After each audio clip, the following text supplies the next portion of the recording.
Amém. Pai, nós estamos na Tua presença. Cada, Senhor Pai, parte do nosso ser, Senhor Pai, necessita, Senhor Deus, do Teu poder, mente, coração, vontade, afetos, afeições. E Tu prometeste que através da Tua palavra, Senhor Pai, ó Deus, e a presença, Senhor Pai, santificadora do Espírito Santo, nós seremos moldados como pelas Tuas mãos fomos no início, Senhor Pai. Tu teceste o nosso corpo, Tu nos formaste no ventre da nossa mãe e depois Tu nos formaste de novo, Senhor Pai, em algum momento da nossa história, quando Tu nos chamaste da morte para a vida. E agora, Senhor Pai, cada aspecto, Senhor Pai, de nós deve ser edificado por Ti.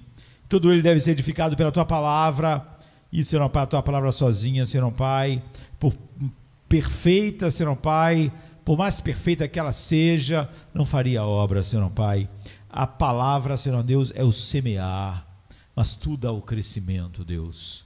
O Teu Espírito, Senhor Pai, derrama poder sobre essa semente bendita, fazendo, Senhor Pai, com que nada, Senhor Pai, nenhum empecilho, ó Deus, a impeça de frutificar em nós e dar frutos, Senhor Pai, mesmo que em proporções diferentes na vida de cada um de nós, 30 por 1, 60 por 1, 100 por 1, mas em todos os Seus filhos os frutos virão através, Senhor Pai, dessa semeadura.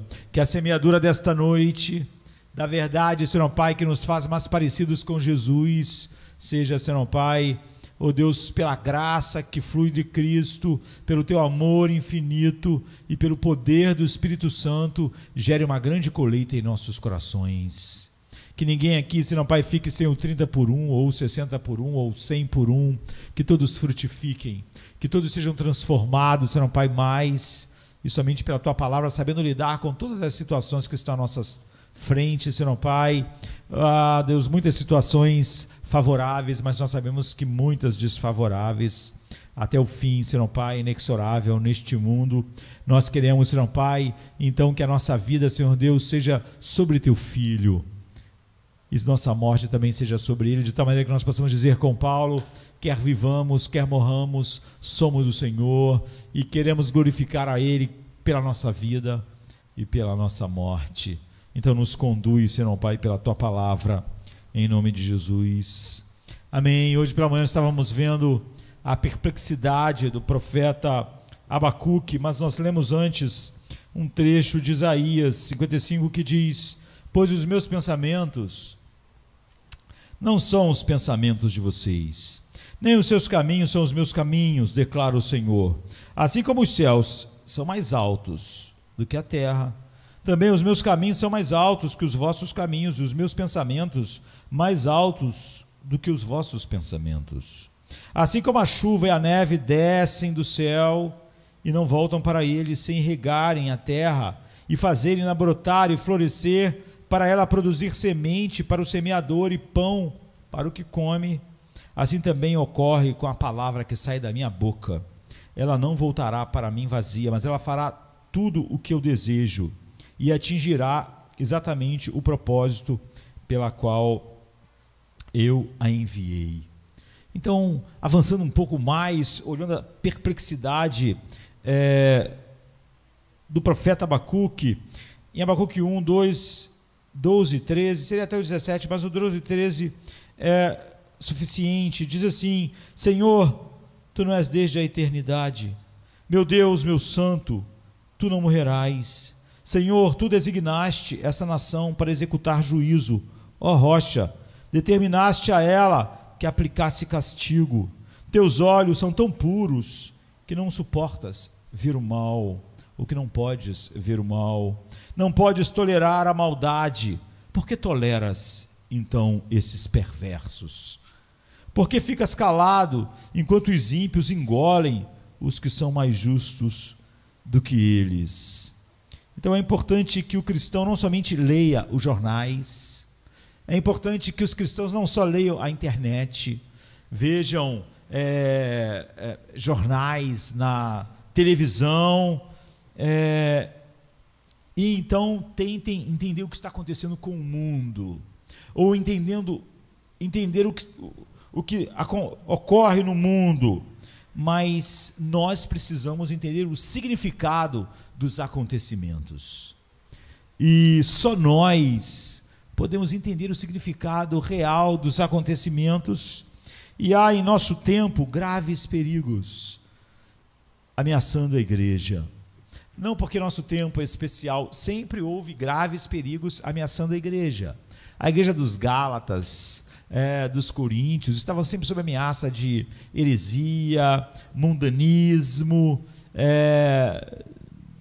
dos pensamentos, das filosofias, né, humanistas. Então a igreja está sempre ameaçada, em perigo, e a menos que você seja cuidadoso, você pode, à semelhança de Israel, nos dias de Abacuque, ou em tantas vezes no passado, entrar em alianças políticas para evitar exatamente o que Deus ordenou.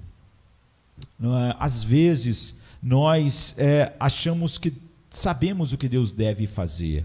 Nós vimos hoje pela manhã como, depois de muita oração e a angústia pelo silêncio de Deus, quando Deus responde, a perplexidade de Abacuque aumenta, porque ele pensou que Deus ia varrer as nações ímpias, mas Deus diz: eu vou usar os caldeus para trazer justiça e juízo sobre Israel.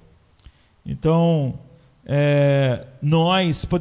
Israel poderia, e muitas das vezes quis, entrar em aliança com o Egito, entrar em aliança com a Síria, para poder se livrar disso e daquilo, e nós podemos fazer isso. É essencial que a igreja não veja as coisas com os olhos que os homens veem, e nem busque simplesmente os resultados que as pessoas veem como os mais adequados, mas aprenda a interpretar os acontecimentos de modo espiritual. Há uma diferença entre como nós olhamos as notícias, o que acontece mundialmente, o que acontece no Brasil, interpretar isso espiritualmente, entendê-los à luz das instruções divinas, e aquilo que para o homem natural é inteiramente detestável e até desastroso, pode ser exatamente o que Deus está usando para nos castigar, para nos disciplinar, para mostrar que, como quando nós nos juntamos com o mundo e fazemos de Deus algo periférico em nossa vida, quando tudo que nós queríamos é prosperidade, tranquilidade para o Rio de Janeiro, só para a gente poder viver exatamente como todo mundo no Rio de Janeiro vive, nós podemos achar os caminhos de Deus para o Rio de Janeiro, para o Brasil e para o mundo detestável, só porque nós não estamos olhando as coisas como devíamos. Pode ser exatamente o que Deus está usando para nos restaurar a um correto relacionamento com Ele. Isso acontece tanto no ponto de vista macro como no micro. Assim, não devemos soltar conclusões precipitadas. A coisa mais fácil é quando tudo está indo aparentemente contra o povo de Deus, é nós termos conclusões precipitadas, não é? Então, o que nós precisamos? Tanto na nossa vida particular, na nossa vida familiar, na nossa vida como cidadãos do Rio de Janeiro, do Brasil, do mundo, o que nós precisamos? De um método para olharmos todas as coisas e agirmos. A maioria dos problemas, a maioria das perplexidades que as pessoas vivem na vida cristã surge da falta de um método correto para encarar os problemas da vida. E é muito importante nós conhecermos um método para atacar as situações, tanto macro como micro, do que ter uma resposta simplista para os problemas particulares. Infelizmente, se perguntar aos cristãos qual é a solução para o Brasil, a pessoa acha que com 5, 6 palavras ela sabe qual é a solução. Temos que tirar isso, tirar aquilo, colocar aquilo aqui, retirar aqueles, colocar aqueles, e tudo ficaria bem. Nada pode ser mais ingênuo, não é? O homem sempre soube, com poucas palavras, como consertar o mundo, mas o homem vai de mal a pior. Então, mais importante é nós conhecermos o método de atacar do que ter respostas simplistas. Infelizmente, a internet, então, nos dá uma uma coceira nos dedos para dar respostas simplistas para tudo o que acontece no mundo. Então, geralmente, as pessoas desejam respostas claras para uma pergunta específica, mas a Bíblia nem sempre nos dá o que nós desejamos.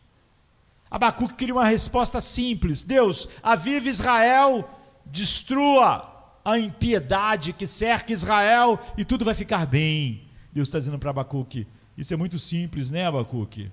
Você não consegue ver as coisas como elas realmente são. Então Deus nos ensina, a palavra de Deus nos ensina um método. Temos a tendência para entrar em pânico. Não é bom ver o pânico que as pessoas que se dizem cristãs estão no último ano. Não é bom, é péssimo. Os grandes dramas do mundo, a igreja sempre se destacou como alguém que estava acima simplesmente dos medos que todos aqueles homens que não conheciam a Deus estavam. Quando nós não temos um método para olhar para as coisas, o pânico é a resposta automática, e começamos a saltar conclusões falsas quando acontece algo inesperado, e quando Deus nos trata de uma maneira estranha, e quando Deus trata de uma maneira inusitada, nós logo queremos dar a nossa palavra, a nossa opinião, as nossas impressões. O Salmo 73 nos adverte para nós termos muito cuidado do perigo de usar os lábios insensatamente. O salmista Asaf, ele vendo os males, ele exclamou assim: com efeito, inutilmente conservei puro o meu coração e lavei as minhas mãos na inocência. Ele não podia ter dito uma insensatez maior, mas parecia tão claro para ele: os ímpios estão prosperando, tudo está dando certo para quem despreza a Deus. Os poderosos estão dizendo haha, enquanto eu estou experimentando exatamente o oposto. Então, foi em vão eu ter vivido para a glória de Deus, ou me preocupado com o reino de Deus. Então, o que o salmista, no Salmo 73, está perguntando é o seguinte: que vantagem há em ser piedoso, em viver para a glória de Deus, se, no final das contas, tudo está saindo errado para mim, para o povo de Deus, e tudo parece estar indo muito bem para quem despreza a Deus? Mas de súbito ele se deteve e ele disse: se eu pensara em falar tais palavras, percebendo que havia falado demais, falado rápido demais, falado além do que ele podia entender, e devemos descobrir então o modo certo de agir na situação. Sempre limite que o nosso mundo e a nossa cultura longe de Deus vive, e a igreja que abandonou grande parte da verdade de Deus também. Então o problema pode vir de forma pessoal, ou pode vir no âmbito nacional, ou pode vir no âmbito mundial. Você pode ter um problema na sua casa, você pode ter um problema no país, você pode ter um problema no mundo, você pode ter todos eles juntos ao mesmo tempo. Então isso pode nos atingir como cidadãos do mundo, na esfera mais ampla dos acontecimentos históricos. Por isso nós devemos analisar com cuidado esse exemplo perfeito na Bíblia, do método de você enfrentar dramas, coisas que te causam perplexidade na tua casa, na tua cidade, no teu país, no mundo onde você está. E o método prescrito para nós é parar e pensar. Não é? A primeira regra é pensar em vez de falar. Tiago diz assim: esteja pronto para ouvir e seja tardio para falar e tardio para se irar. Tiago 1,19. O problema é que você vê que tudo que a Bíblia diz, nós somos naturalmente exatamente o oposto. Não é? Tiago está dizendo o seguinte: olha, não fale logo. A coisa que você deve mais demorar é falar sobre todas as situações. Não é? Seja lento para isso, mas seja pronto para ouvir. Seja muito tardio e lento para se irar. E o problema é que nós somos prontos para falar, prontos para nos irar, e nós não pensamos quase. Pensar é aquilo que nós menos fazemos. Contudo, aprendemos com esse profeta Abacuque a fazer a primeira coisa é ponderar. Fazer exatamente, é como se Abacuque tivesse escutado Tiago, né? Antes de expressarmos nossas reações, antes de expressarmos nossas opiniões, antes de começarmos a bradar e falar, nós devemos disciplinar as nossas mentes. Pode parecer supérfluo começar aqui, acentuar esse ponto, mas sabemos que exatamente é um ponto muito difícil para nós. As pessoas estão com um problema em casa e a primeira coisa que elas fazem é falar. Elas estão com um problema no trabalho e a primeira coisa que elas querem é encontrar alguém para falar. Elas querem falar.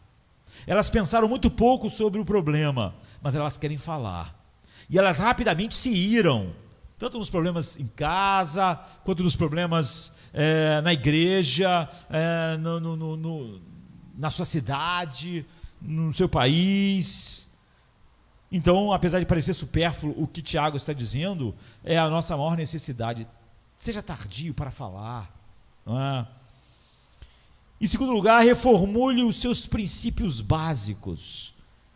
Diz a regra seguinte, que quando a pessoa começa a pensar, não deve começar a pensar em cima do problema imediato, do problema aparente, daquilo que está mais na superfície.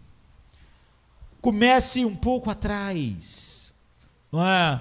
Dê uns passos atrás, aplique a estratégia do ataque indireto, tão importante, é um princípio bem conhecido no planejamento militar, não é? O inimigo na última grande guerra era a Alemanha, que lutava contra os aliados, e você pensa assim, como os aliados devem derrotar a Alemanha? Qual é o coração da Alemanha? É Berlim. Vamos montar uma máquina de guerra, vamos mirar Berlim, porque Berlim é o coração da Alemanha. Vamos fazer um ataque devastador e tentar, contudo, arrasar Berlim para nós ganharmos a guerra. Mas isso seria suicídio, isso seria ineficaz. Os aliados começaram a atacar a Alemanha lá na África. É aqui que nós vamos começar. Nós vamos começar a vencê-los na África. Nós vamos vencê-los na África. Vamos ter uma porta para a Itália. Vamos dominar perifericamente. Não vamos tacar o seu poderio imenso em Berlim. Nós vamos fazer um ataque indireto até podermos finalmente desembarcar na Normandia e irmos durante anos até chegarmos a Berlim. É isso. Esse método, às vezes, de vital importância na vida espiritual, é igualmente de vital importância na vida espiritual quanto é na vida, por exemplo, no conflito bélico aqui, especialmente quando nos vemos envoltos com problemas com que nós temos perante nós, não é? Quando eu sinto um problema no meu coração, por alguma coisa que não está de acordo com eu queria, normalmente eu quero resolver aquele problema, vou falar com aquela pessoa, vou chamar ela, vou fazer isso. Eu não podia pensar, por que eu estou me sentindo assim? Por que isso me incomoda tanto? Por que isso me faz amargo? Isso é atacar a África. Você vê, eu podia ir direto naquilo que eu acho que é o problema. Essa pessoa é um problema para mim. Aquela pessoa lá não me reconhece. Aquela pessoa lá não me valoriza. Aquela pessoa lá não me quer bem. Eu podia pensar, por que essa atitude me faz me sentir tão amargo? O que nessa atitude faz eu sentir? O que tem em mim que me faz sentir assim? Você estaria atacando a África, não é? Como os aliados.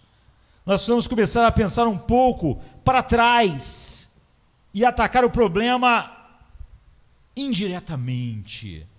Não é?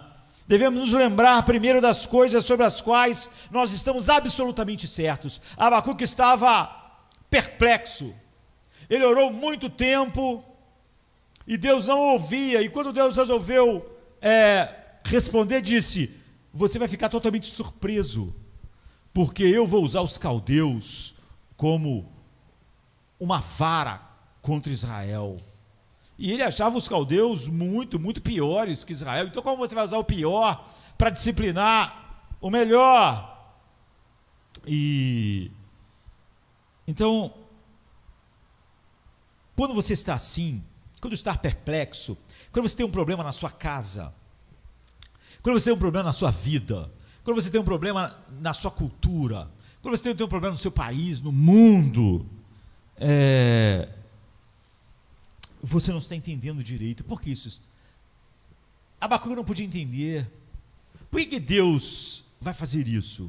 Por que ele vai usar os caldeus? Eles são pagãos, eles são totalmente idólatras, eles adoram outros deuses. Israel pode ter todos os defeitos, mas pelo menos ele é o povo de Abraão, de Isaac e de Jacó, são os descendentes de Davi. Ele não conseguia entender. Então, quando isso acontecer, em vez de você lutar contra aquelas coisas que você não entende, se apegue àquilo que você entende, sem sombra de dúvidas. É o método de Deus para nós. Sabe? Anote as coisas das quais você tem certeza. Um monte de coisas você não tem certeza no que está acontecendo. Por que Deus está fazendo assim? Por que Deus está permitindo isso? Por que a igreja está sendo perseguida em Jerusalém? Por que Deus não livrou Estevão? Por que os apóstolos estão sendo assassinados? Por quê? Então, se você continuar atacando o problema imediato, você vai ficar cada vez mais confuso. Não é? Então, o método bíblico se apegue àquilo que você tem certeza, quando tem um monte de coisas que você não consegue entender. Então, nessa situação terrível e desnorteante em que eu me encontro, como Abacuque, como nós, tanto em problemas pessoais, familiares, no país, no mundo, nós devemos dizer: qual é o terreno sólido? Nessa situação, que coisas eu tenho certeza, em vez de gastar muito tempo nas coisas que eu não tenho certeza, que eu não sei por que está acontecendo. Quando nós caminhamos nos pantanais, ou estamos andando numa cadeia de montanhas, e nós nos deparamos com pântano, lamaçal, areia movediça, o único modo de atravessar com êxito não é nós trincarmos os dentes e entrarmos na lama e passarmos, é nós encontrarmos um caminho sólido para os nossos pés. Onde tem um caminho sólido? Eu vou ter que dar essa volta, subir aquilo lá, descer, mas nós, antes de mais nada, precisamos encontrar um caminho sólido para nós. O único meio de cruzar os brejos e pantanais é procurar um lugar onde meus pés tenham apoio, e certamente na lama o meu pé não tem apoio. Assim, no que tange aos problemas espirituais, é preciso voltar aos princípios eternos e absolutos. E a psicologia bíblica desse princípio é óbvia, porque no momento em que nós nos voltamos para os princípios básicos, imediatamente o pânico se vai. Vocês têm pânico com o que está acontecendo no mundo? Vocês têm pânico com o que acontece no Brasil? Vocês têm pânico com o que acontece na sua casa? Então, se você, em vez de tentar ficar ali andando na lama e tentando de alguma maneira atravessar o lamaçal, então o pânico aumenta. A única maneira de você perder isso é você primeiro voltar para os princípios básicos, para aquilo onde o teu pé pode sentir firmeza, para você poder dizer como Davi: firme está o meu coração. Então é muito importante tranquilizar a alma com as coisas que estão além de toda discussão. Abacuque podia entender por que Deus ia mandar os exércitos poderosos dos caldeus destruir Israel. Não podia. Quanto mais ele pensasse sobre isso, mais confuso ele ficava. Era como querer atravessar aquela distância que Deus estava dizendo em Isaías: os meus caminhos são mais altos que os seus caminhos. Você não transpõe isso. Mas ele tinha coisas que ele sabia com certeza. Se apegue a isso. E aplique o que você tem certeza ao problema. Então, havendo feito isso, as pessoas podem dar o passo seguinte. Primeiro, isso acaba com todo o pânico. Coloca o problema particular no contexto dos princípios sólidos que não há a menor dúvida. A igreja vai ser destruída, o humanismo, tudo vai acabar. Você está em pânico.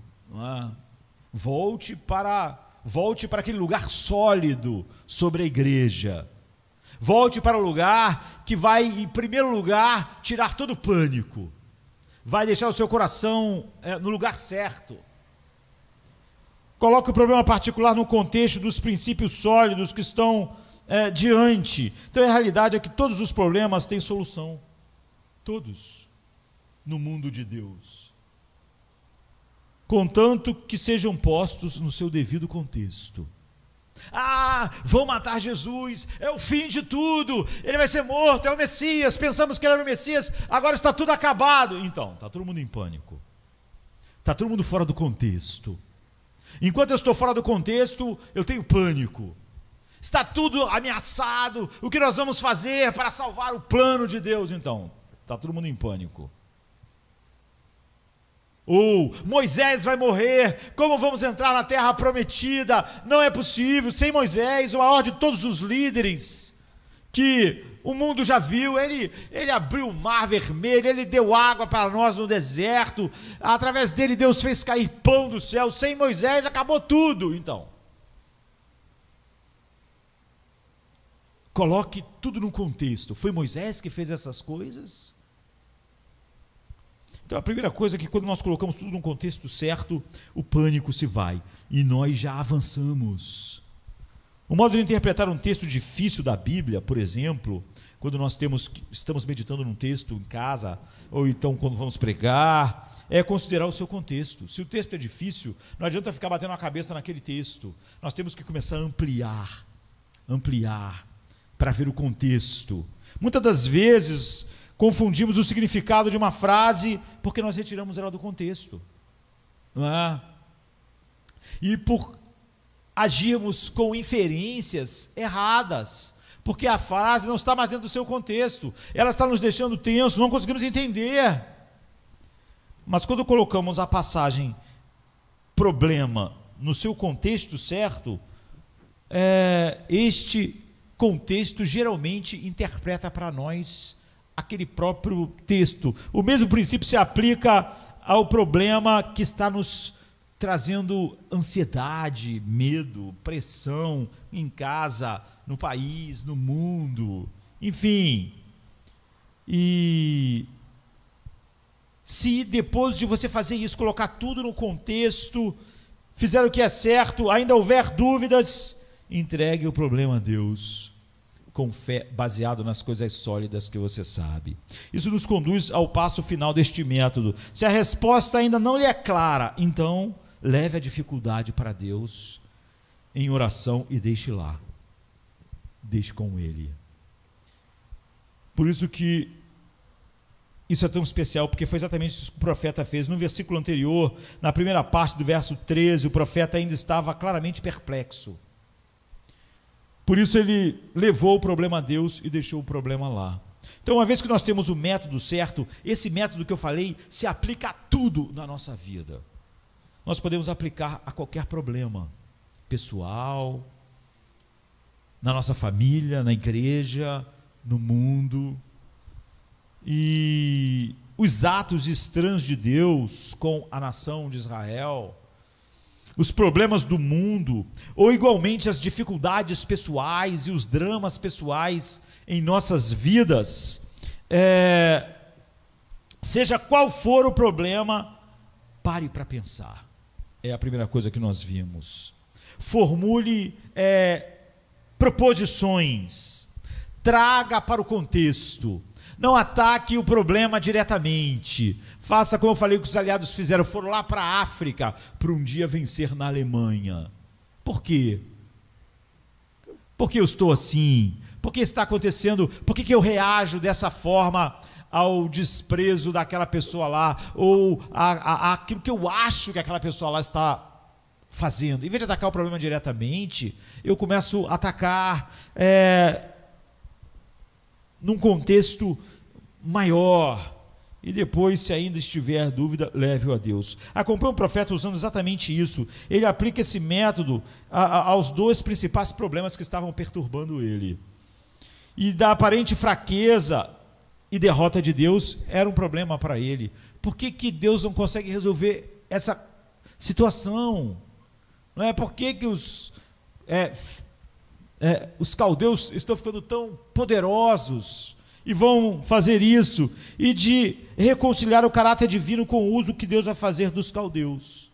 Por que Deus deixou as coisas chegarem a esse ponto? Esses eram os problemas. Então, o primeiro é o problema da inação divina. Você vê ele dizendo: até quando, Senhor, eu clamarei e tu não vai fazer nada? Eu estou vendo um monte de problema, eu tenho até um monte de soluções na minha cabeça, mas tu não estás fazendo nada. E mais do que isso, como é que tu deixaste tudo chegar a esse ponto? As pessoas perguntavam naquela época: por que Deus permitiu que o exército caldeu se comportasse como quis? E com resultados tão devastadores, terríveis, destruidores. Era Deus impotente em face do poder dos caldeus? Tu vê a igreja hoje, você pensa: olha, o poder que o humanismo secular tem exercido. É Deus impotente contra isso? Por que isso está causando tanto dano como o exército caldeu? As pessoas perguntam hoje: por que Deus permitiu o surgimento da alta crítica?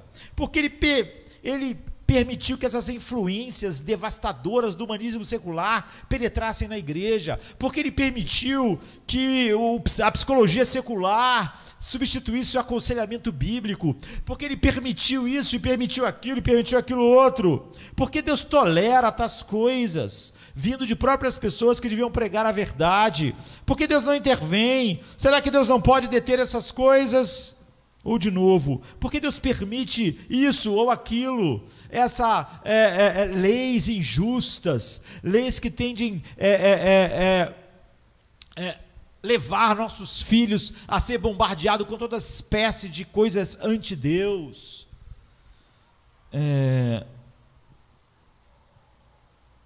Depois de expor sua dificuldade, depois que o profeta olhou para as dificuldades reais, que pensou sobre elas, ele viu que ele não sabia, não é?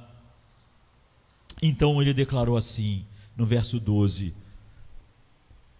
ele fez essas perguntas: por que Deus permitiu isso? Será que isso é tão poderoso? Por que ele não poderia parar? Por quê? Ele não podia continuar atacando o problema assim, ele não conseguia entender.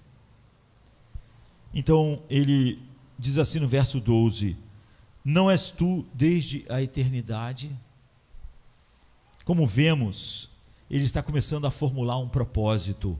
Que método maravilhoso para vivermos a vida em qualquer situação. Não é? Ele está se esquecendo por um momento do problema. Eu não vou continuar atacando o problema. Não é? E ele pergunta a si mesmo: o que eu sei sobre Deus? Eu estou aqui me perguntando por que Deus não está fazendo nada, por que Deus não está curando aqui, por que Deus não está tirando isso lá, por que Ele não tira essas heresias do meio da igreja, por que Ele não acaba com a influência do humanismo secular, por que Ele não está permitindo que ideologias tomem todo o Ocidente? E ele continuou fazendo essas perguntas não levavam, ele estava entrando no pântano. Então, em vez de começar a perguntar por que Deus estava permitindo isso, por que Deus não estava fazendo aquilo, ele pensou: o que eu sei sobre Deus? Ele começou a fazer o que Tiago falou, não é? O que eu sei sobre Deus? Eu sei que eu não sei um monte de coisas, porque essas perguntas só me enchem de pânico.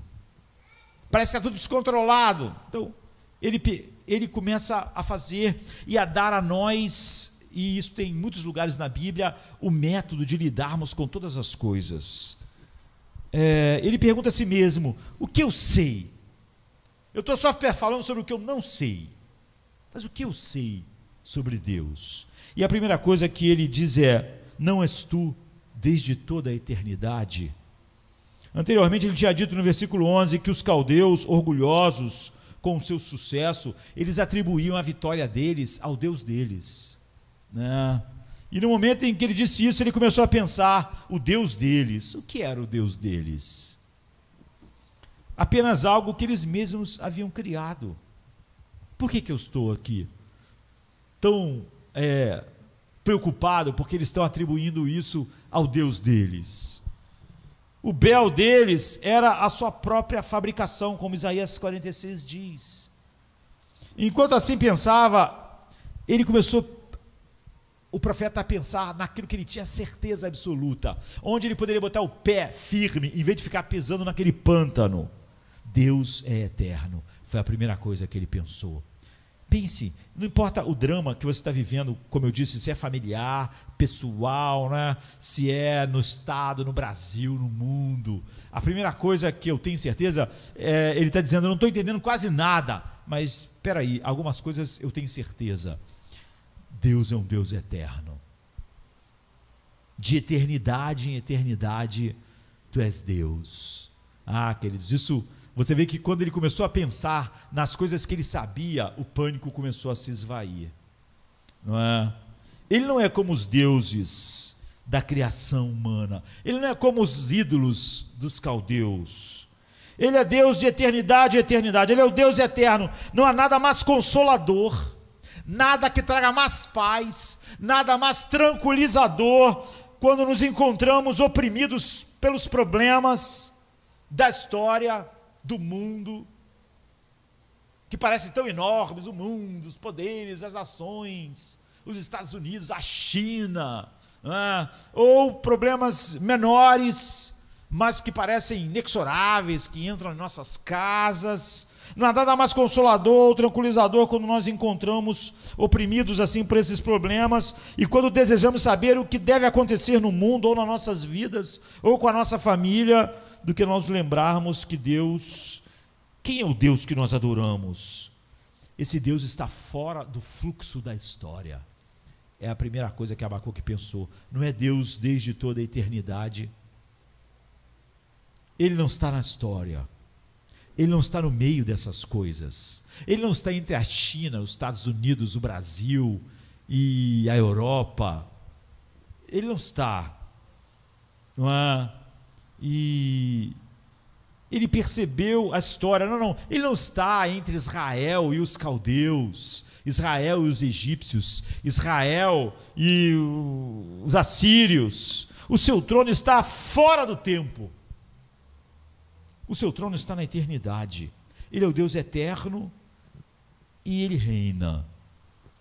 Ele não está sendo atingido pelo que está acontecendo no tempo. O tempo é aquilo que ele criou para as criaturas. É a primeira coisa que Abacuque põe o pé. É tão sólido isso, não é? Ele não está mais com medo que os caldeus vão atingir Deus, vão atingir os planos de Deus, que a China vai fazer algo, que a Europa fará algo, que o Oriente Médio fará algo. Essas coisas são coisas do tempo. Deus está na eternidade. É a primeira coisa. Agora ele não está mais pensando num pântano de perguntas sem sentido, que ele não consegue encontrar resposta. A segunda coisa, ele diz, Deus é autoexistente. Então o profeta acrescenta algo mais, ele diz, não és tu desde a eternidade, ó Senhor? E ao dizer, ó Senhor, ele diz mais do que parece, não é? Porque ele está usando o nome aqui de Yahvé. Não és tu desde a eternidade, ó Yahvé? É o que Abacuque diz. Esse nome nos diz que Deus é autoexistente. Ele não recebe nada do universo que ele criou. E nada pode atingi-lo ou mudar o que ele está fazendo. E que ele é autoexistente e de que tudo existe nele. É o que o nome quer dizer. É o eu sou. Não é? É Deus dizendo para Moisés quem ele é. Deus é, ou para dizê-lo como o texto bíblico diz, Deus é o que é. É por isso que Isaías está dizendo que os caminhos de Deus são mais altos que os nossos. Ou para dizê-lo de maneira mais filosófica, se você preferir, Deus absolutamente é. Esse é o fato mais básico e mais definitivo. É o lugar mais firme que você pode botar o seu pé. Em qualquer situação. Considere os bilhões de fatos que existem esses fatos, não é, que estão na base de tudo, próximo a você, e aqueles que estão fora, longe de você, que parece inacessível, o destino das nações, o que elas estão fazendo. Ele é o fundamento de todos os outros e a consumação de tudo. Ele é o iniciador dos caldeus, dos chineses, dos americanos, dos brasileiros, e ele é o findador deles. Nada é mais básico e nada é mais definitivo do fato de que só Deus é. Tudo existe nele, e ele não existe em nada e em ninguém. Então nada é mais fundamental. Você vê que Abacuque foi para aquilo que era mais fundamental. Você sente a paz começando a fluir, a perturbação começando a ir embora. Nada mais está parecendo muito grande para ele. Nada é mais fundamental do que isso. Deus é. Nada é mais fundamental para a sua vida. Nada é mais fundamental para o casamento. Nada é mais fundamental para o seu trabalho, para a sua saúde, para a sua mente, para o seu futuro, para as nações, para o Brasil, para a igreja. Nada é mais fundamental do fato de que Deus é. Nada é mais fundamental para o mundo ou para o universo. Se você acha que é só a Terra, para o universo, para a Via Láctea, para todas as galáxias. A coisa mais fundamental é que Deus é. E nada é mais fundamental para a Bíblia, a autorrevelação de Deus e a glória do Evangelho de Jesus Cristo, do fato que Deus é. Ele é sozinho. Portanto, os caldeus não são um problema para ele. Nem o mundo, nem todas as coisas. A realidade que Deus absolutamente é, permanece como um aspecto central para nós. Como está em Êxodo 3, de 13 a 15, eu não posso dizer todas as coisas que Abacuque colocou para começar a colocar o seu pé no lugar firme, no meio do problema que parecia sem solução para ele. Por vários séculos, o povo de Israel foi estrangeiro no Egito e por muito tempo foram tratados como escravos, mas agora parecia impossível um dia fugir daquela força. Eles não tinham armas, eles eram fracos, e quem aprisionou eles era o reino mais poderoso que existia. Qual era a chance? Era um problema muito mais complicado do que o de Abacuque, muito mais complicado do que o nosso. Então nasce um bebê judeu chamado Moisés, ele é providencialmente resgatado, e ele é protegido por Deus, e quando ele é adulto, ele, apesar de viver como o filho da filha de Faraó, ele matou um compatriota seu, e ele acaba por matar um egípcio. Ele defende, um compatriota seu, e ele acaba por matar um egípcio, e ele foge para Midian, e ali Deus apareceu a ele, em Êxodo 3, 6 e 10, Deus disse mais: eu sou o Deus do teu pai, o Deus de Abraão, o Deus de Isaque, o Deus de Jacó. Moisés escondeu o rosto, porque temeu olhar para Deus, e disse ainda o Senhor: certamente vi a aflição do meu povo que está no Egito, e ouvi o seu clamor por causa dos seus exatores. Conheço-lhe o sofrimento, por isso desci e vim te livrá-lo das mãos dos egípcios, e para fazê-lo subir daquela terra a uma terra boa e ampla, terra que mana leite e mel, lugar do cananeu, do eteu, do amorreu, do ferezeu, do eveu e do jebuseu. Pois o clamor dos filhos de Israel chegou até a mim, e também vejo a opressão com que os egípcios os estão oprimindo. Vem agora e eu te enviarei a Faraó para que tires o meu povo, os filhos de Israel, do Egito. Então Moisés é o líder escolhido por Deus para tirar o povo da escravidão. Não é? Isso parece tão ridículo, não é? Que um homem enfrentará um império. Não é? Era como alguém dissesse que Deus vai usar um único homem para trazer todas as nações hostis a Deus. Então Moisés recua, é óbvio, e diz: então disse Moisés a Deus: quem sou eu para ir a Faraó e tirar do Egito os filhos de Israel? Deus lhes respondeu: eu serei contigo, e este será o sinal de que eu te enviei. Depois de haveres tirado o povo do Egito, servireis a Deus neste monte. Então Moisés nos leva a uma das coisas mais importantes que os nossos ouvidos vão ouvir desse lado da eternidade. ele nos leva a uma das maiores revelações que nós jamais teremos a respeito de Deus. E esse é o texto, do verso 13 ao 15. Disse Moisés a Deus: eis que quando eu vir os filhos de Israel e lhes disser, o Deus dos vossos pais me enviou a vós, e eles me perguntarem, qual é o seu nome? Que lhes direi? Disse Deus a Moisés, eu sou o que sou. Disse mais, assim dirás aos filhos de Israel, eu sou, me enviou a vós outros. Disse Deus ainda mais a Moisés, assim dirás aos filhos de Israel, o Senhor, agora ele falou, o Senhor aqui em maiúsculo, em hebraico, é Yahvé, né? O Deus dos vossos pais, o Deus de Abraão, o Deus de Isaque, o Deus de Jacó, me enviou a vós outros. Este é o meu nome eternamente, e assim serei lembrado de geração em geração. Então, Deus disse 3 verdades sobre si mesmo aqui, progressivamente. Você pergunta meu nome? Eu vou te dizer 3 coisas. Primeiro, Deus disse a Moisés, eu sou o que sou, versículo 14, parte A, né? Ele não disse o seu nome ainda, não é? Esse não é o seu nome. Ele está dizendo, você está perguntando quem eu sou o que sou. Ele disse com efeito, antes que você se preocupe com o meu nome, ou qual posição entre muitos deuses do Egito eu ocupo, ou que lugar eu ocupo entre os deuses poderosos do Egito, da Babilônia, da Filistia, e antes de pensar em conjurar-me, achando que saber o meu nome pode fazer você me conjurar, você pode achar estranho falar isso, mas muitas pessoas hoje acham que se eles falarem em nome de Jesus, eles conjuram o poder de Deus, não é? E que Deus vai fazer coisas que Ele não quer, porque nós conjuramos, porque estamos usando fórmulas mágicas. Então Deus está dizendo para ele, antes que você pense que pode me conjurar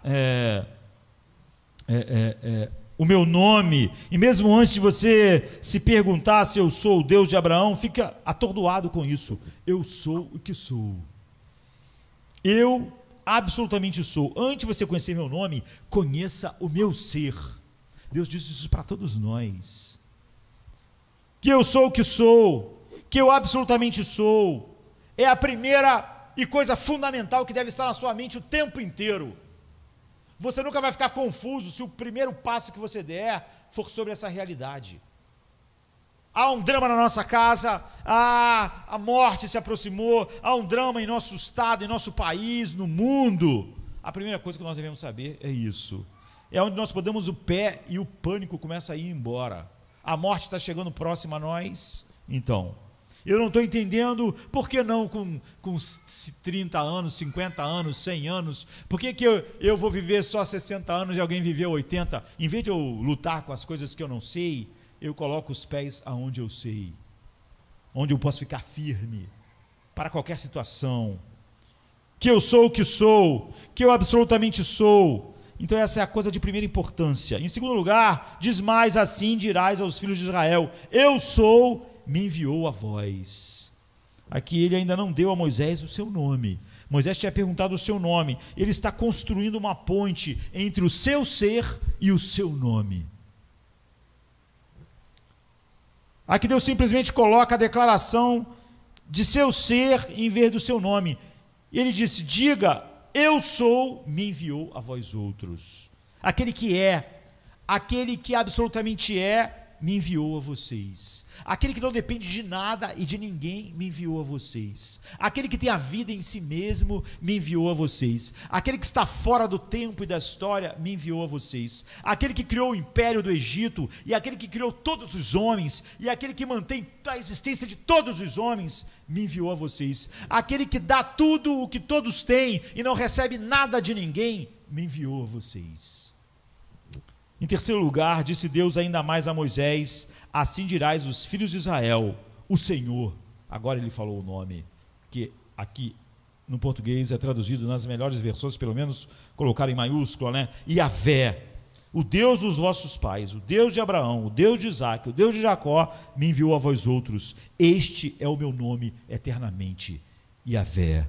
Versículo 15, finalmente ele deu o seu nome, depois de construir uma ponte entre o seu ser e o seu nome. O termo é quase sempre traduzido como Senhor, infelizmente, em todas as nossas Bíblias, não é? Mas no hebraico seria pronunciado como Yahweh mesmo, é construído sobre a palavra que significa eu sou.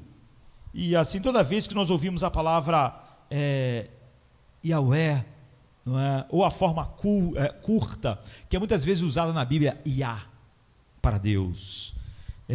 Toda vez que você ouve isso, aleluia, você vê, Yah é o nome de Deus, é a forma curta do nome de Deus. O que nós estamos dizendo é o seguinte: quando a gente fala aleluia, está dizendo louve ao eu sou. Louve ao Deus que não depende de você. Louve ao Deus que não depende de ninguém. Louve ao Deus que tem a vida em si mesmo. Se nós tivéssemos apenas um aleluia em nossas vidas, no meio dos nossos problemas, nós já estamos em terreno sólido.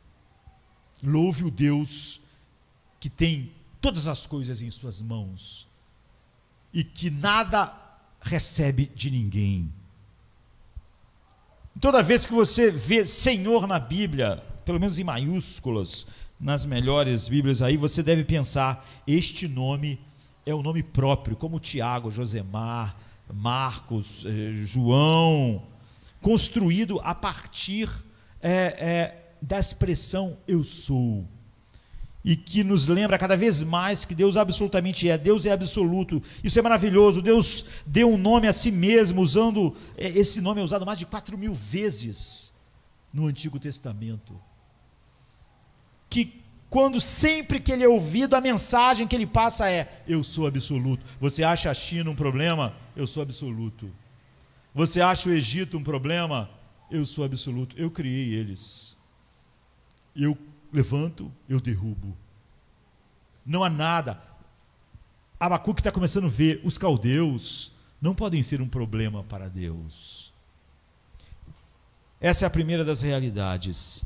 Extremamente indomável, explosivamente incontrolável, poderosamente transformadora, que nós devemos considerar em primeiro lugar.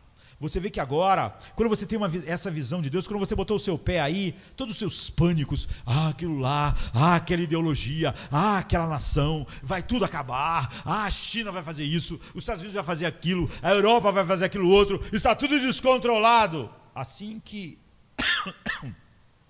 eu coloquei o meu pé no grande eu sou, tudo isso passa a ser meio ridículo para nós. O Império Romano vai acabar com a igreja. Então, ridículo. Deus levantou o Império Romano. Ele vai cumprir o seu papel na história. Um povo que está impressionado e surpreendido com o verdadeiro, com a verdade de que Deus será um povo que nada pode resistir. É por isso que Paulo pode estar sendo esmagado, e os cristãos, e ele diz, nada pode nos separar. Nós somos como ovelhas levadas ao matadouro todo dia. Meu Deus, está acabando tudo. Não, é isso que ele diz, não é? Nós somos entregues à morte todos os dias. Nós somos como ovelhas para o matadouro, mas nós somos mais do que vencedores. Ele está pensando, ele está com o pé no eu sou. O Império Romano não está decidindo a história. Pilatos não decidiu a morte de Cristo, nem Herodes. Quem decidiu foi o Pai na eternidade. Nosso Deus triuno gosta de aparecer em poder gracioso, onde as pessoas são movidas pelo fato de que Ele é. Não é? E então, guarde na sua mente, Abacuque vai trazer várias verdades que ele sabe absolutamente sobre Deus, e isso vai colocar já ele no lugar correto. É assim que em qualquer situação, quer particular, quer familiar, quer da igreja, quer no país, quer no mundo, nós começamos a perder todo o pânico. Não estamos lá na internet desesperados, ou não estamos desesperados junto com as pessoas, achando que o mundo inteiro está implodindo. Primeiro, ser absoluto de Deus significa que Ele nunca teve um começo. Isso abala a nossa mente, porque tudo teve um início, menos Deus.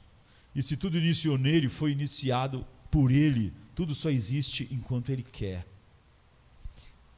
A segunda coisa é que o ser absoluto de Deus significa que Deus nunca vai terminar. Ele nunca surgiu e Ele nunca pode deixar de ser, porque ninguém deu a vida a Ele. e ninguém pode ser um adversário para Deus. Ele é o que é. É por isso que ele é o que é. Ninguém pode fazer ele fazer o que ele não quer. E ninguém pode fazer nada para impedir dele fazer tudo o que ele quer. Só existe ele. Antes de criar o universo, tudo que existia é Deus. E tudo que existe hoje, um dia existiu na mente de Deus para fazer o propósito que ele determinou. Tudo que nós achamos um grande problema, um dia estava na mente de Deus e foi criado por Deus exatamente para cumprir o seu papel no seu propósito. Ele é o que é. Em terceiro lugar, o ser absoluto de Deus significa que Deus é uma realidade absoluta. Não há nada antes de Deus, porque não existe o antes de Deus. E não há nenhuma realidade fora dele, não há nenhum ser que exista fora de Deus. Não é só os homens que existem, respiram, existe Deus. Satanás existe em Deus, recebe a vida de Deus. Os imperadores, os presidentes dos maiores países, os próprios países, tudo está recebendo a vida dele. Não há realidade fora dele, a menos que ele queira que ela exista. Antes de ele criar, não era uma das realidades, das muitas realidades. Ele está simplesmente lá, de maneira absoluta, sozinho. Deus nunca foi um entre outros. Ele sempre foi um sozinho, transcendente, o Deus eterno. Ele é tudo o que havia eternamente, sem espaço, sem universo, sem vazio. Você sequer pode imaginar sem espaço, sem universo, sem vazio, sem nada. Só Deus. Absolutamente lá. Absolutamente tudo. E o ser absoluto de Deus significa que Deus é totalmente independente. Deus não está dependendo do próximo movimento da China, dos Estados Unidos, da Europa, para saber qual vai ser a jogada dele. Deus é independente de tudo. Ele age segundo apenas o beneplácito da sua vontade. Ele não depende de nada para trazê-lo à existência. Ele não precisa ficar esperando o que Faraó vai fazer para me saber o que eu vou fazer para contra-atacar. Ele diz: eu levantei Faraó para isso mesmo, para mostrar nele a minha glória. Eu levantei, eu vou derrubá-lo. Ele pode dizer o mesmo de Satanás. O ser absoluto de Deus significa que tudo que não é Deus depende de Deus. Você depende de Deus, eu dependo de Deus, o maior ateu depende de Deus, Satanás depende de Deus, os presidentes dependem de Deus, os membros dos supremos tribunais dependem de Deus, tudo depende de Deus, e Deus não depende. Deus não está preocupado com a próxima decisão de um tribunal. Deus não está preocupado, o que será que Nero vai fazer? Será que ele vai condenar Paulo? Será que ele vai condenar Paulo à morte? E se ele condenar Paulo à morte, o que eu farei sem Paulo? Tudo que não é Deus é secundário. A China é secundário, o Brasil é secundário, os Estados Unidos é secundário, o Império Romano é secundário, os caldeus são secundários, o Egito é secundário. Tudo depende dele para existir. O universo inteiro é totalmente secundário, não primário. O universo surgiu porque Deus o fez, e o universo permanece instante após instante, porque Deus quer uma decisão dele, de manter a existência do universo e a tua existência. Em sexto lugar aqui, o ser absoluto de Deus significa que todo o universo comparado a Deus é nada. Você acha as nações muito importantes, você acha os homens muito importantes, você acha na verdade que a história é sobre os homens, mas todo o universo é nada comparado a Deus.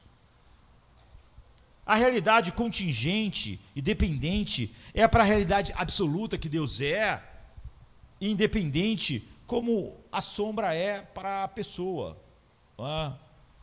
como o eco é para o trovão, como uma bolha no oceano. Tudo o que nós vemos, tudo com o qual nos maravilhamos no mundo das galáxias, bilhões de anos-luz, os poderes, todas essas coisas comparado com Deus não são absolutamente nada. A Bíblia diz em Isaías 40:17, todas as nações são perante ele como coisa que não é nada. Você acha a China um problema? Então, para Deus, ela não é nada.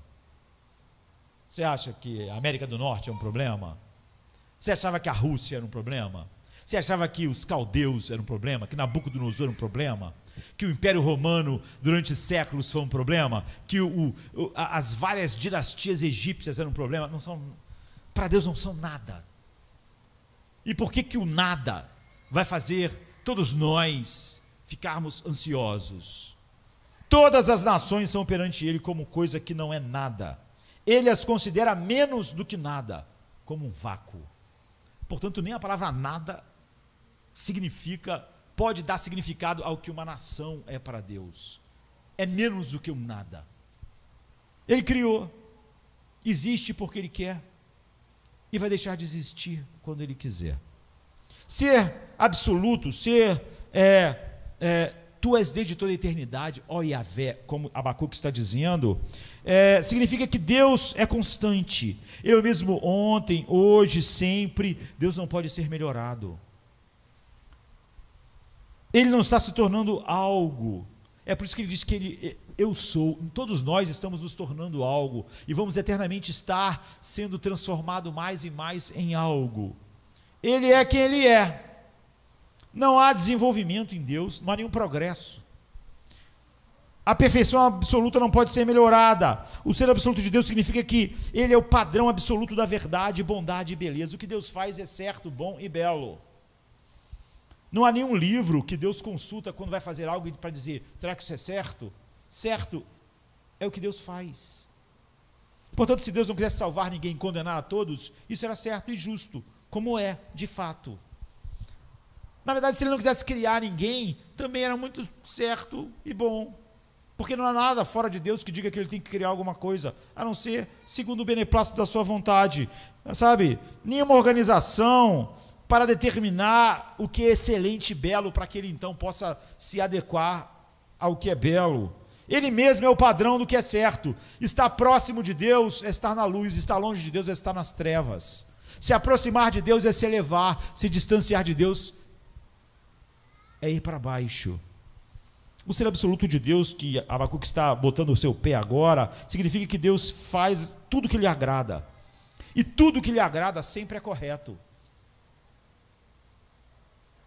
Ele vai destruir o mundo inteiro e salvar os homens através de uma família, então isso é correto. Ele vai destruir Sodoma e Gomorra, é correto. Ele vai salvar quem Ele quiser e tem misericórdia de quem Ele quiser, é correto.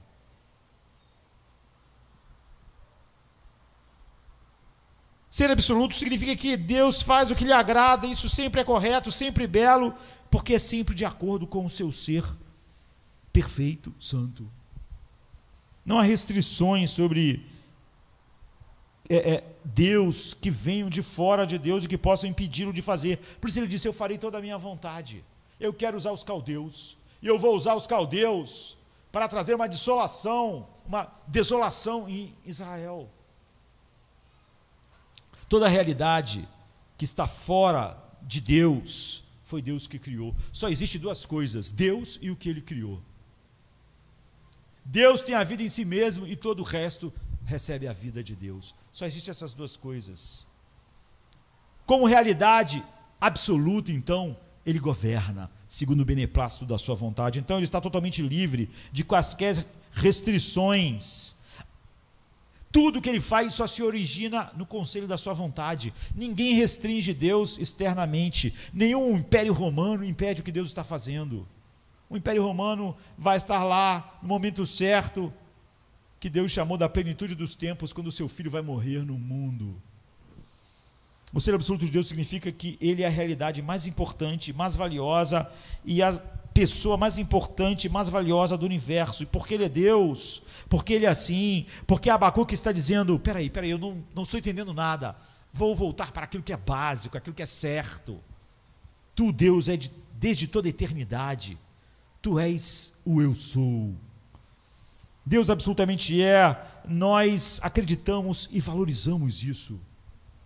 Essa é a verdade, é a realidade extremamente indomável, explosiva, incontrolável e poderosamente transformadora, engolidora e destruidora de todo medo, de todas as ansiedades. Portanto, é um ultraje cósmico, potencializado bilhões de vezes, que esse Deus seja ignorado e tratado de maneira insignificante, ou que nós achemos que realmente as nossas orações são conselhos para Ele, como Ele deve agir. Abacuque orou durante muito tempo para Deus fazer algo, e Deus disse: agora eu vou fazer, mas vou fazer exatamente o contrário do que você disse. E você vai ver como os seus pensamentos eram pequenos demais para a coisa grande que eu vou fazer. Sendo Deus a realidade mais significativa, nada é corretamente conhecido à parte de nos relacionarmos com Deus. Se você não relacionar o seu problema com Deus, você não entende nada a respeito do seu problema. Nada dos problemas do Brasil, nem do mundo, e nem dos resultados disso. Ele é a fonte, o objetivo, o definidor de todos os seres, de todas as coisas. Sejamos, portanto, um povo apaixonados por Deus, pelo eu sou, por esse Deus. Você viu que antes de falar o seu nome, Ele quis que você juntasse o nome certo, a pessoa certa, para não haver nenhuma confusão na sua mente. Ele deve ser dominante em nossas consciências. Em vez de nós estarmos preocupados qual é o próximo passo da China, o próximo passo da Rússia, o próximo passo dos Estados Unidos, nossas mentes estão no nosso Deus. Com a ajuda de Deus, nunca blasfemaremos contra Ele, não com palavras assim como você pensa que nunca vai fazer, não é? Mas subestimando Ele, colocando Ele como periférico, achando que há realmente alguma coisa que nós possamos fazer para consertar o nosso mundo. Não consertamos nem a nossa vida. Devemos temer diminuir Deus quando começamos a agir tentando atravessar o pântano, em vez de colocarmos nossos pés naquilo que é firme. Então, nós existimos para espalhar essa verdade de quem Deus é, revelado agora perfeitamente para nós em Cristo. E aqui está essa primeira posição de Abacuque. Nosso tempo está acabando. Ele se firmou nisso. Ele não só não é dependente do mundo, mas nunca teria necessidade de criar um mundo se não desejasse. Se Deus realmente não quisesse, então nenhum de nós existiria. Nem o Brasil, nem os Estados Unidos, nem a China, nem o Império Romano, nem ninguém. Tudo está existindo porque Ele quer. E Ele quer com um propósito, porque Deus nunca faz nada sem que Ele tenha propósito nenhum no que Ele está fazendo. Então, a tremenda verdade concernente à Trindade é que é uma vida eternamente autoexistente, Pai, Filho e Espírito Santo, e aqui está a nossa certeza. Você vê, quando tudo tiver, você está com medo de morrer, bote o pé naquilo que você tem certeza. Você está com medo que aconteça algo terrível no mundo, bote o pé naquilo que você tem certeza, em quem Deus é. Estou certo de que Deus não depende desse mundo. Então por que eu estou preocupado que o mundo está fazendo algo que vai colocar todas as coisas a perder? Deus não depende do que as nações estão fazendo. As nações é que estão indo na direção daquilo que Deus quer para o seu propósito. Você pode pensar: mas eu acho que isso ali é muito ruim, pastor. Como é que Deus pode estar? Então, Deus disse: os caldeus vão destruir Israel, os romanos vão matar meu filho. A terceira coisa que Abacuque pensou é que Deus é santo. O profeta traz então a lembrança da santidade absoluta de Deus. Ele diz: não és tu desde a eternidade o Yahvé, meu Deus, o meu santo? Portanto, Abacuque está seguro não só da existência de Deus, não só da autossuficiência de Deus e da sua independência de todo o mundo, mas que Ele é santo e que tudo que Ele faz tem um propósito santo. Deus é luz e nele não há treva nenhuma. Então, quando você coloca essa realidade junto com as outras, você pensa: isso que Deus decidiu para a minha vida só pode ser para o bem final da minha vida. Ele levar o seu filho à cruz só deve ter um propósito que vai exaltar mais a glória do seu nome. Não pode haver outro. Pode o Senhor da terra cometer injustiça? É o que ele diz. É óbvio que não. Se ele vai trazer os caldeus, ele estará agindo de acordo com o seu caráter santo. Você vê como Abacuque está indo para um lugar sólido, saindo daquela confusão da sua mente, e Deus é todo poderoso. Ó Senhor, para executar juízo puseste aquele povo. Ele está dizendo: tu levantaste eles então para executar juízo. Ó rocha, tu o fundaste para trazer disciplina. Assim, outra coisa com a qual o profeta está certo é que Deus é todo poderoso, e Deus que do nada criou o mundo e que disse haja luz e houve luz, Ele é a rocha, é ilimitado. E depois ele disse que Deus é fiel. Ele começou a pensar: não és tu desde a eternidade, ó Senhor meu Deus, o Santo, então nós não morreremos. O que Abacuque está dizendo é o seguinte: Israel não vai ser destruído. Os caldeus vão vir, eles podem trazer destruição, a disciplina de Deus vai cair sobre nós, mas Deus é fiel, e Deus fez um pacto com Abraão, um pacto com Jacó e com Isaque. Ele reafirmou a aliança com Davi e disse que um descendente de Davi sentaria para todo sempre no seu trono. Então não pode ser a nossa destruição, não pode ser o fim. O que significam essas palavras? Meu Deus, meu santo, não morreremos. É isso. Ele está dizendo: Deus jamais quebra a sua aliança. Ele vai nos restaurar. Ele vai cumprir. E o profeta se lembra então de que Deus disse: eu serei o seu povo e eles serão... Eu serei o seu Deus e eles serão o meu povo. E um descendente de Davi sentará no trono para todo sempre. Por esses santos homens, pelos profetas, por tudo que Deus tinha dito, Abacuque pensa: Deus jamais vai nos abandonar. Você vê que ele começou a botar o pé, em vez de ficar pensando naquelas coisas que ele não entendia, ele começou a botar o pé naquilo que ele sabia com certeza. Ele começou a colocar Deus diante dele. Esta era a sua palavra, e Deus jamais quebraria. Ele diz: meu Deus santo, não morreremos. O exército caldeu vai fazer o que quiser. A Babilônia parece ser poderosa, mas eles nunca vão nos destruir. O Messias virá. Não há como ninguém impedir isso. Havendo formulado essas preposições, o profeta agora traz o problema para o contexto, não é? E ele diz: para executar juízo tu puseste eles, para a nossa disciplina. Deus os deve ter suscitado para o nosso... Quando ele fala disciplina, ele está falando benefício. Deus então vai usar a Babilônia para o nosso benefício. Eles vão vir, vão causar grande destruição, mas Deus está nos disciplinando, porque Ele nos ama, porque nós somos o seu povo, porque Ele não nos abandona. Tais coisas são impossíveis em face dessas preposições.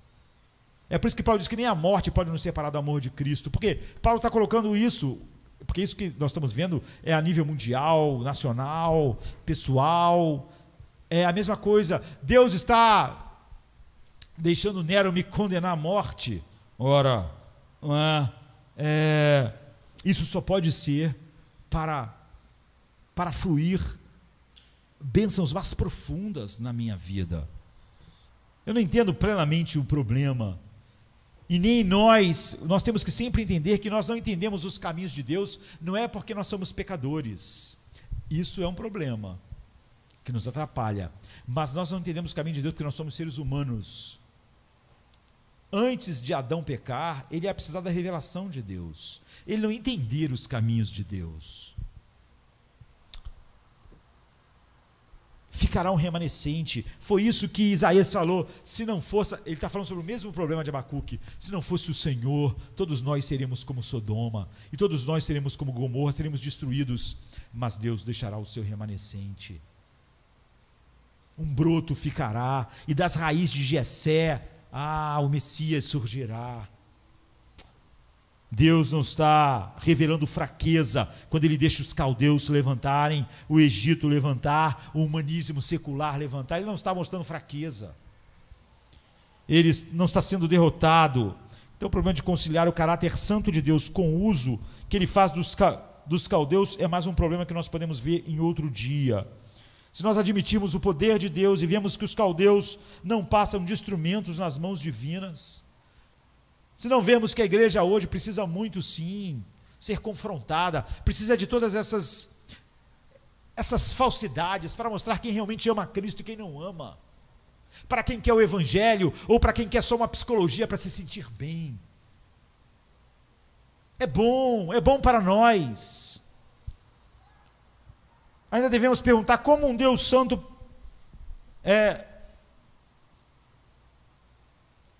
usa coisas como os caldeus. Essa é a próxima coisa que ele vai fazer, e ele tem uma certeza: tu odeias o pecado, tu não podes ver o mal. Quando ele diz isso, ele não está dizendo que Deus não pode ver o mal, no sentido literal.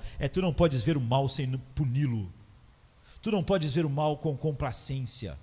Tu não pode ver o mal e dar de ombros. É por isso que Jesus disse, cada pensamento e palavra da boca de todos os homens, eles darão conta a Deus, vocês darão conta a Deus. O que ele está dizendo a mesma coisa que Abacuque. Deus não pode ver o mal e simplesmente esquecer e deixar para lá. Quando ele viu o mal em seu filho, ele derramou a sua ira. E é por isso que nós vamos tomar da Santa Ceia agora. Então Abacuque diz, tu és tão puro de olhos que não podes ver o mal. Então eu posso não estar certo a respeito de muitas coisas, e nem de entender tudo o que está acontecendo, mas uma coisa eu sei, que tu está vendo o mal, e que tu punirás perfeitamente o mal. Todo o mal que existe no mundo é totalmente repugnante para Deus, por causa da sua pureza, é o que ele está dizendo. Qualquer coisa injusta, que não se coaduna com a sua glória, ele há de julgar. Como podia Deus permitir então que os caldeus fizessem isso? A princípio ele não vai ter uma resposta, não é? E nós podemos pensar como Abacuque, a igreja tem problemas, mas o humanismo secular é terrível, é anti-Deus, por que isso cresce? Ou nós podemos aplicar isso pessoalmente e dizer, eu admito que eu não sou um homem maravilhoso, mas aquela pessoa ali é pior, ela está querendo um monte de problemas, por que Deus não está fazendo algo? É o mesmo argumento, você vê. Israel é problemático, mas é muito melhor que os caldeus. O evangelho hoje está cheio de problemas, mas é muito melhor que o humanismo secular. Eu não sou perfeito, sou um pecador miserável, mas aquela pessoa ali é muito pior, está fazendo coisas piores. É o mesmo argumento, é tolice.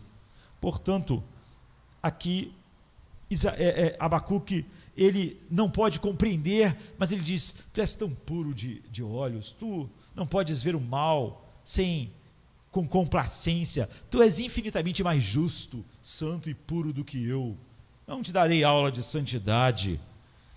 Então esse problema é difícil, e nós aplicamos todos aqueles métodos, e quando chegamos aqui, antes de termos uma resposta para isso, que nós veremos em outro dia, certamente nós não devemos dizer, visto como eu não entendo, como a justiça de Deus vai operar com essas coisas, eu vou ficar com dúvidas de que ele é justo. Não, eu tenho absoluta certeza que ele é totalmente puro de olhos e santo. Se a pessoa não entende depois de aplicar os métodos dados por Deus, então ele deve aquietar e saber que Deus é Deus. Cometemos um erro quando nós conversamos com nós mesmos e depois com outras pessoas e perguntamos, por que isso? Não é estranho Deus permitir isso? Isso é irreverência. Nós não julgamos o que Deus faz.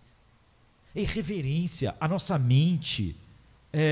Dizer, o que você acha? Por que você acha que está acontecendo isso no mundo? Você não acha esquisito? Por que Deus não está fazendo nada a respeito disso? Ou por que Ele não está agindo? Então, agora que nós vamos tomar da Santa Ceia, faça como filho de Deus, não é? Você pode ficar nessa posição meses, anos, sem compreender exatamente por que Deus está esperando tantos séculos para o Messias vir, ou porque na sua vida, durante tanto tempo, algo permanece e permanece. E muitas vezes tem acontecido assim. Quando isso acontece, o Filho de Deus, por fim, ele vai e coloca isso diante de Deus e deixa lá. O problema para ele era ser feito, para Jesus, por exemplo, pecado em nosso lugar. Esse era um problema. Ele sabia que o Pai poderia, óbvio, livrá-lo, não é? E ele mesmo, como nós vimos que deu a sua vida, poderia não dar, mas esse problema era porque Jesus estava de frente da maior perplexidade da sua vida humana, ser separado da comunhão do seu Pai, estar debaixo da sua ira. Com tudo o que ele fez, ele, precisamente como o profeta Abacuque fez, ele disse, meu Pai, se possível passe de mim este cálice, Todavia não seja como eu quero, mas como tu queres. Ele está dizendo o seguinte: se houvesse uma maneira desse povo que tu me deste ser espiado, sem eu ser separado de ti, eu correria para essa maneira, porque eu estou em agonia profunda por ser separado de ti, mas faça a tua vontade. Tu, Deus santo e justo e puro. E nós podemos dizer com reverência que o Senhor Jesus se entregou. Em seu coração havia um anseio de glorificar totalmente o Pai e também um anseio de não ser separado jamais da comunhão bendita do seu Pai e ser um objeto da sua ira. Mas então, esse Deus santo, justo, o Pai eterno, será honrado. Faça a sua vontade. Não obstante, ele prosseguiu confiando que aquilo que Deus quer é o melhor, mesmo que seja o inferno na cruz. Esse é o caminho, Pai. Vai em frente. Glorifica o teu nome. Assim nós começamos a ver como nós podemos lidar com todas as coisas, o método que funciona em cada perplexidade da vida e nos dá a paz. Vamos ficar de pé. Venha se cansado estás, e eu descanso darei.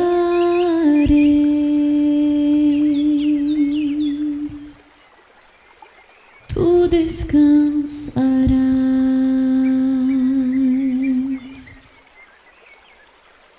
Venha a mim se não tens paz, e eu darei paz sem fim.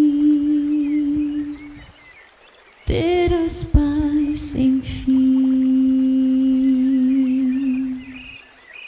O meu jugo é leve, o meu fardo graça dá.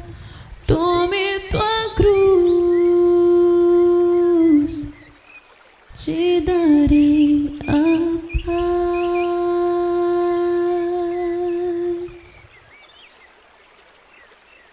Venha o aflito e lhe darei paz, minha paz darei.